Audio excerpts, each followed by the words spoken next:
Que tal, como están? Benvidos a un novo preguntoiro. Xímonos a chegar a un lugar curioso, podemos dicir que se atopa en Lousame, en Noia, e que é o lugar no que se centra a novela La historia de Laura Scott, unha novela de Maximino Pérez Abuín, que nos acompaña hoxe aquí no plató. Maximino, benvido, moi boas. Que tal, moi boas? Pois xustamente en Lousame, onde se centra esta novela, é concretamente nas minas de wolframio de San Finx. Exactamente. Que son unhas minas que tiveron un certo protagonismo, ou bastante protagonismo na Segunda Guerra Mundial, foi motivo de disputa entre ingleses e alemáns, pero antes de centrarnos un pouco nesa historia da mina, eu quería saber por que decide escribir sobre ou facer unha novela ambientada neste enclave. Bueno, vostede é de Lousame, ademais. Claro, eso xa sobra como argumento, non? Pero por que quería reflexalo nalgúna obra? A verdade é que as minas de San Finx para mí sempre foron un pouco un misterio, non? Cando era pequeno e andaba en bicicleta por ali, pois sempre me prohibían ir ás minas, porque as minas me decían que ali que había uns furados moi grandes, que podías caer, que non... Bueno, era sempre un pouco un misterio. E sempre me gustou moito como estaba, porque estaba no medio do monte, e había un poblado ali, máis ou menos desenrolado, porque hai que ter en conta que as minas de San Finx daban emprego, chegaron a dar emprego no 1942 a 1000 personas, máis todo o que se movía por ali, había economatos, casa de xerente, había un consultorio médico... Tiñan unha minicidade ali montada. Sí, unha minicidade ali montada no medio do monte, claro, con a parte económica que era a mina, non? E, bueno, eso foi un pouco que me motivou a escribir sobre montar unha historia que se podían montar moitas. Utilicei os personaxes máis ou menos que había na mina tamén. Por exemplo, o xerente da mina chamabanlle Don Luís, e unha novela, pois, chamolle Don Pedro Lombardía, o sarxento Ríos que había ali, que era moi ruín, o sea, na realidade era moi ruín, na novela tamén é ruín, chamolle o sarxento Méndez. Había un mudo tamén, que chamaban o mudo da mina, pois eu como na novela non sabía moi ben como reflexalo, porque claro, tiña que expresarse, pois cambiei para o tartamudo, o sea, teño un tartamudo aí na novela, e, bueno, máis ou menos os persoaxes foronse, excepto o principal, que é Laura Scott, pois que se sacou porque, bueno, é unha espía inglesa, pois os demais, tanto os povos que reflexo aí, aldeas, todo o que se reflexa aí, están basados todos cun punto de realidade. O sea, que hai un labor de investigación, un pouco de quen estaba nesa mina, como se organizaba todo, quen eran así os personaxes que podían chamar un pouco a atención. Claro, eu penso que, de todas formas, sempre que se escribe sobre algo, hai dúas cousas que, bueno, eu cometí un error grande, que foi empezar a escribir sin visitar a mina, non? Había moitísimos anos que non iba por ali, entonces empecé a escribir unha novela que se chamaba La viuda de Wolframio, que reflexaba un pouco unha viuda que quedaba con cinco fillos, o marido había morto ali na mina, con unha enfermedade que naquele entón chamabanlle o mal da mina, que non era máis que a silicosis. Bueno, non era máis, era bastante. Era a silicosis, e morrían de silicosis en pouco tempo. Unha vez que collían o mal da mina, 4 ou 5 meses, pois morrían, non? As condiciones de traballo ali eran bastante malas, entonces non duraban demasiado. Pero claro, un día que fun a visitar a mina en outubro do 2016, pois vin que aquilo tiña moito misterio. E que ali que había unha historia bastante máis, con máis, digamos, con máis persoaxes e con máis cousas da que eu estaba escribindo. Entón, aparquei a viuda do Wolframio e creei un persoaxe que é Laura Scott, que é unha espía inglesa, que pertenece ademais á Academia de Cambridge, donde naquele entón, en 1942, había aproximadamente 33.000 espías, tiña o Reino Unido, e das cais 3.000 eran mulleres, xa serían 3.000 mulleres, non? Laura Scott saiu desa escuela, casouse precisamente a propósito, o sea, buscando casarse co xerente da mina, que é un asturiano, igual que o que había tamén era asturiano. Era unha tapadeira, non? Como unha tapadeira para poder vir á mina, e a súa misión na mina non era outra que impedir que o wolframio chegara á Alemania nazi. En aquel entón, quen compraba o wolframio na mina eran os ingleses e os alemáns. Os ingleses non precisaban o wolframio porque o tiñan. Era para quitarlo aos alemáns. Era para quitarlo e para subir o prezo. De feito, naquel entón, o prezo do wolframio pasou de 12 pesetas a 300. Se di, ou a xente dali me comentou, que había xente que liaba os pitillos, os cigarros, que os liaba con billetes en vez de con papel de fumar. Eso reflexa un pouco a ostentación da época, non? O sea, a xente quería reflexar, bueno, pois que xa eran ricos. A xente pasou de ser miserable, de non ter prácticamente nada, a ter unha expansión económica tremenda, a ter diñeiro todo o mundo. Claro, tamén é ben certo que eso non durou moito, porque eso era o 1942, máis ou menos onde está ambientada a novela, a Segunda Guerra Mundial terminou no 45, quer dizer que tampouco non durou moito a historia. O que soubo aforrar e investir ou facer tal, pois o mellor lle foi ben, pero para os demais, pois a mina continuou traballando, pero xa con outro ritmo, claro. Bueno, esta espía inglesa ao final ven a protagonizar, aínda que está ambientado nas historias desa mina, ven a protagonizar un pouco unha novela de misterio e de amor tamén, porque ao final conflúen moitas partes. Sí, sobre todo é unha historia de amor, porque sin querer ela, evidentemente, non? E querendo eu, que son o autor, provocado. Pero, sí, en realidade, enamórase do facultativo da mina. Non vou facer demasiado spoiler tamén. Para que... sí, non se pode desvelar demasiado. Vostede diga, ata aquí podo ler, que é a frase típica. Pois enamórase do facultativo da mina, que ven sendo como sería ahora un enxeñeiro da mina, que realmente lle axuda tamén a levar a súa laboura a cabo, non? Porque ela sola tampouco sería capaz. O sea, sería bastante difícil. Entonces, o que fan é impedir, pois, por todos os medios que a mina deixe de producir, bueno, fan que a mina non produzca, e ao mesmo tempo tamén o material que estaba xa sacado da mina, pois impiden que chegue ás factorías alemáns, non? Esa un pouco é a historia. E logo, despois, a novela pois, transcurre fundamentalmente en Lousame, Noia, que está ao lado, que máis ou menos era onde se establecían as reunións, e onde era, digamos, a parte de comercio e todo isto estaba en Noia, e logo tamén Oviedo, Santander, Plymouth, xa no Reino Unido, e despois Londres, e aí remata a novela, fai todo ese percorrido ao longo destes sitios, non? Sobre todo tamén puxen sitios que eu coñecía, non? Porque eu creo que é importante, eu xa non volvería a cometer ese error, non? De visitar os sitios sobre os que escribes, porque te podes dar moitas sorpresas. E aparte eu creo que os sitios transmiten. O sea, transmitenche emocións, transmitenche sentimentos. Dan un pouco de inspiración. Dan un pouco de inspiración, moita inspiración. Eu coido que escribir dun sitio que non coñeces nada, pois é moi complicado. Bueno, é xente que ao mellor ten moita imaginación, eu fai, non? Pero eu penso que é bastante complicado. Pois esa que vostede proponse escribir unha novela onde quede reflectido ese lugar de Lousame, vostede de Lousame, entón coñece esas minas, quere que queden reflexadas nesa obra, pero resulta que acaba descubrindo todo un mundo que era un pouco descoñecido e acaba facendo outra novela con cousas que ao mellor non pensara nun principio. Que cree que lle pode transmitir finalmente o libro aos lectores? Bueno, a xente que o leu, que xa hai bastante xente que o leu, sobre todo da zona, dali, pois recoñecen moi ben os persoaxes, e recoñecen, ainda que teñen outros nomes, por suposto, recoñecen as aldeas e os sitios pois, que o reflexo tal cual, recoñecen as casas, porque eu saquei documentación, bueno, do Concello de Lousame, tamén de páxinas de internet, bueno, o que puden encontrar, porque había casas, aparte, moi boas, non? En moi boas condicións. Hai que ter en conta que no 1942 aquel poblado mineiro tiña unha pista de tenis e unha piscina. O sea, evidentemente non era... nivel xa. Sí, que nivel. O sea, non era para os mineiros, pero sí que era para o xerente, para as persoas que tiñan un cargo máis importante dentro da mina, non? E logo despois tamén había unha zona de casas baratas, había unha casas... O sea, estaba un pouco estruturado o pobo en función da súa categoría profesional, pois vivían nunhas casas ou vivían en outras, non? A casa de Regos onde vivía o médico, aparte estaba o consultorio, a casa do páramo, pois o cuartel novo, o cuartel vello, todo iso pois está reflexado aí na novela, non? Pois que para os veciños da zona pois tamén é especial, non? Sí, por suposto, sí. Puido vostede xa ter contacto con xente que lle comentou e sobre todo xente que, claro, que ten máis anos, pois me din, pois sí, a verdade é que era tal como contas na novela.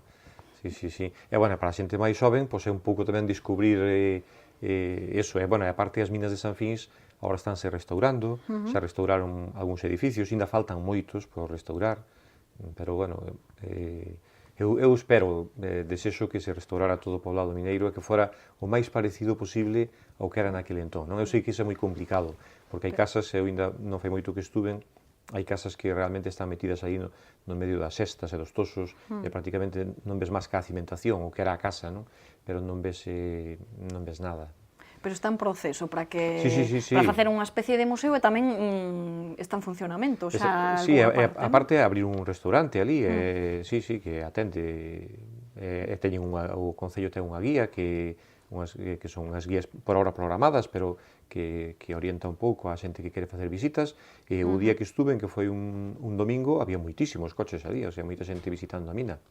Bueno, que sempre é importante tamén poñer en valor lugares como estes que quedaron perdidos, Sí. que ao mellor para moita xente non ten bons recordos, pois porque o pasaron mal, pero finalmente son parte importante da historia, non? Recunchos que temos por aí un pouco perdidos, que hai que poñer en valor. Sí, a ver, aparte, eu creo que as minas de San Fins foron para o Concello de Lousame algo tremendamente importante. Eu sempre digo que un pouco foi progreso e morte ao mesmo tempo, porque as campás das iglesias aí soaban todos os días. O sea, por os que foron e por os que tiñan que ir, porque aquilo non paraba de morrer xente. Hai unha época tamén onde morría moita xente de tuberculosis, entonces tuberculosis con silicose e tal, morría moitísima xente moi xoven, non? Porque claro, hai que ter en conta que un mineiro a veces ao mellor facía máis horas incluso porque lle pagaban máis, facía máis horas das que tiña que facer. Tamén hai que ter en conta que é unha mina que non é unha mina en superficie, sino que é unha mina con galerías. Eu describo tamén aí as galerías. Outro día un señor dali me dixo que, porque eu describo hasta a quinta galería, me dixo que logo máis posteriormente a esta época que se fixera tamén a sexta e a sétima galería. O sea, eso era como un pozo donde había un ascensor e o ascensor iba derivando a distintas galerías que alguna tiña máis dun kilómetro de largo. E desde aí iban sacando wolframio para arriba. E logo depois tamén despois fora da mina había unha zona que era unha zona acotada, que a ceo aberto, que tamén pertenecía a concesión primeiro, que foi concesión dos ingleses, logo despois cando se nacionalizou co fin da Guerra Civil, o réxime franquista nacionalizouna, aí tamén había moita xente que recollía. E había para a Guardia Civil, orden de disparar a aquela persona que lle deran o alto e escapara. Porque claro, había xente que a ceo aberto, enchía unha cesta, e con esa cesta facía bastante diñeiro, porque claro, tendo en conta que o kilo eran a 300 pesetas, non facía falta coller moitos kilos para facer diñeiro. Que teño entendido que esa práctica tiña un nome por aí, por Lousame, non? A roubacha. A roubacha. Sí, eu creo que máis sitios, porque hai que ter en conta que o wolframio non somente foi importante en Lousame, que o foi, pero tamén foi en Ourense tamén, en Santa Comba, as minas de Barilongo, houve bastantes sitios. Eu estuve mirando o norte de Portugal, estuve mirando bastantes sitios onde se producía wolframio, e eu penso que todo o que é o noroeste da Península Ibérica, todo tiña bastante wolframio. É un material bastante pesado. Porque para que o querían con tanto ímpetu wolframio? Sí, o wolframio, solamente con engadir na fundición do aceiro aproximadamente entre un 3 e un 5%, multiplicaba por 100 a dureza do aceiro. O sea que, por iso se peleaban aí alemáns e ingleses. E logo despois o tema era que, tamén se chama tungsteno, porque nas lámparas, o filamento que tal, tamén se sacaba do wolframio, non? Eu creo que incluso ahora ten utilidades, o que pasa é que, non como naquele entón que precisábanse moitas armas, precisábanse de forma inmediata, porque claro, a guerra estaba en auxe, precisábase leválo canto antes, por eso pagaban tanto. Os ingleses facían subir, claro, non eran parvos, dicían. Tiñan aí a estrategia feita, nós non o necesitamos, temos outros sitios onde podemos traer, incluso dicían que o tiraban ao mar, non sei, iso é un pouco unha lenda, tampouco, eu non teño ninguna documentación que o tiraran, pero o que si é certo é que si o compraban e competían axentes alemáns con axentes ingleses nas minas de San Fins comprando material para poder leválo. Cada un utilizaba a súa estrategia, esa era unha delas, non? Sí, a verdade que sí. Ademais, era tan importante esa mina e o wolframio en Lousame que creo que as persoas daquela época chamabanlle o mineral, e todo o mundo xa entendía que era, non? Sí, chamaban o mineral, o wolframio, e logo tamén había unha cousa curiosa que chamaban ir ás pintas. Ir ás pintas, claro, porque o wolframio moitas veces estaba xunto con pedra normal, con pedra que non tiña valor económico, non? Entón, esas pintas, pois logo tiñan que limpalas, o wolframio lavábase e todo eso, para que pois tuera máis valor no mercado, non? Pero sí, chamañe mineral, wolframio, tungsteno, eses eran os nomes que máis ou menos tiña por ali. Pero o mineral era algo, claro, porque é un mineral, non cabe dúda, o wolframio é un mineral, non? Non sei se finalmente, despois de repasar toda esa historia, visitar as minas, ter a obra xa na man, falar con persoas que xa a leron, non sei que sensación lle deixa a vostede ter feito este traballo. Pois a verdad que, mira, no Tratado de Direito de Manuel Alonso Lea decía que o traballo pagábase porque é penoso, e por eso hai que pagalo, non? Cando era placentero non debería pagarse, o sea que a mí ninguén me debería pagar nada por escribir esta novela, porque eu disfrutei tanto e tanto de escribir esta novela que volvería a facer sin ningún problema. E pasei moitas horas, houve días que pasei desde as 2 da tarde ás 10 da noite sin levantarme, escribindo no ordenador sin preocuparme. De feito, ao final fixemos unha novela, porque a novela se nos foi moitísimo de páxinas, cheguei a escribir casi 700 páxinas. Claro, porque hai moitísima documentación, pero claro, non é fácil, desde o punto de vista comercial, poñer no mercado unha novela dun autor que tampouco non son coñecido neste xénero, en outros, en libros de texto, iso que si fago, sobre todo no eido do transporte, en mercadorías perigosas, tráfico e todo eso sí, pero neste non, entón, poñelo aí tal, pois era moi complicado. Entón, houve que recortalo, o que fixemos foi intentar coller a esencia da novela, intentar facer unha sintaxis máis corta, intentar facer unha narrativa máis rápida, o sea que as secuencias pasan bastante máis rápidas do que deberían pasar, pero bueno, eu penso que a sensación, eu por menos o que me chega por ahora é espectacular, o sea, estou como nunha nube, porque isto, a verdad que non me esperaba tanto, non me esperaba que por escribir unha novela pues, se dá tanta repercusión a isto, non? Bueno, que ao final conxugar un pouco esa historia nunha novela sin que sexa unha novela histórica, porque conta un pouco como era esa vida arredor da mina, como foi esa época histórica, pero con outro tipo de historia, como decíamos antes, de misterio, de amor, non? Iso tamén ao final é complicado cadrar todo iso, non? Bueno, non, porque, a ver, realmente o ámbito histórico está, non? Porque 1942 é onde cohabita esta novela, pero realmente, sí, o tema é outro, o tema é un pouco de misterio, un pouco de suspense, e sobre todo é unha novela romántica, entre Laura Scott e o facultativo da mina, Aurelio, que se chama, pois aí empeza. Laura Scott non buscaba, evidentemente, ese amor, pero surdeu así desa forma, e así foi hasta o final. Entón, ao final, é unha novela histórica, con un pouco de misterio, un pouco de suspense, e ao mesmo tempo romántica. Eso sería un pouco para englobarla, para encasillala, porque tampouco non hai por que encasillalas, que cada unha un pouco conta un pouco que ten que contar, non? Bueno, e quería eu rematar precisamente, dicía vostede que non é un autor coñecido, porque é certo que esta é a súa primeira novela, porque si ten escrito outro tipo de obras, pero máis, podemos dicir, manuais son, non? Sobre tráfico, sobre transporte, mercadorías, porque que vostede, bueno, ten varias titulacións, entre elas, pois, é técnico de riscos laborais, estudos relacionados todos co mundo do traballo, non? Sí, do traballo e economía e empresa. Escribiu este tipo de manuais e non sei por que xorde a idea de escribir unha novela. Bueno, a ver, manuais levo publicado desde fai 18 anos ou así, non? O que pasa é que novelas tamén levo escrito bastantes, o que pasa é que escribía para min, era un pouco... Sen que saíran á luz. Sen que saíra claro, é un pouco egoísta, porque a verdade é que non é nada doado dar ese paso e publicar. O sea, un manual sí, porque un manual non ten nada que ver escribir un manual que escribir unha novela, non? Escribir un manual é un pouco copiar a normativa, copiar poñela máis ou menos, facer un pequeno comentario, poñerlle a fotografía axeitada, bueno, sin máis, non? Pero escribir unha novela, pois é un pouco xa máis complicado. Entonces, o máis complicado para min foi tomar ese paso, o sea, dar ese paso e poñer a novela no mercado, que iso sempre estás un pouco a dicir, bueno, como saldrá iso? Iso ao mellor é un fiasco todo, todo vai a sair mal, Pero, bueno, eu como sou moi optimista, sempre para adiante, está.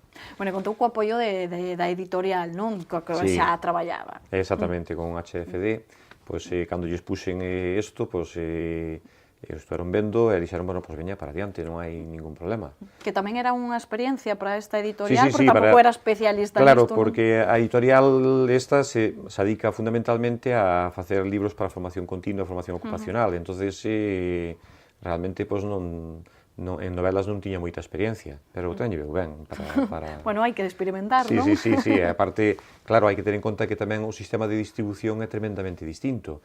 Por exemplo, os manuais van directamente aos centros onde se imparte, e isto vai directamente a librerías.